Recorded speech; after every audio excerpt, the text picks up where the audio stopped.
আসসালামু আলাইকুম। আবৃত্তি করছি কবি রুদ্র গোস্বামীর লেখা ২১ আগুন রঙের পাখি।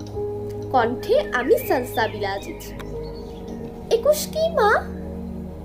২১ একটা পাখির জন্মদিন। পাখি?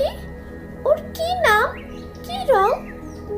ওর নাম বাংলা ভাষা, আর ওর আগুন রং।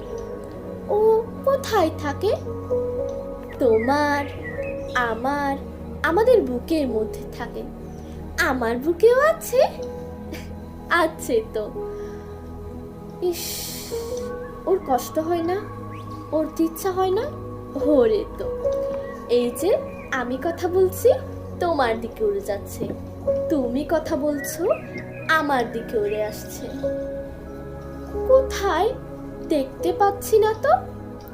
এই যে তুমি নিঃশ্বাস নিচ্ছ, নিঃশ্বাসকে দেখতে পাচ্ছ? পাচ্ছি না তো। ও কি নিঃশ্বাসের মতো মা? এতক্ষণে ঠিক বুঝেছ। ও বুকের মধ্যে কোথায় থাকে? আমার বুকে। কান পাতো, কিছু শুনতে পাচ্ছ? পাচ্ছি তো। টিক টিক টিক, এই শব্দটাই ওই পাখিটার বাসা। ধন্যবাদ।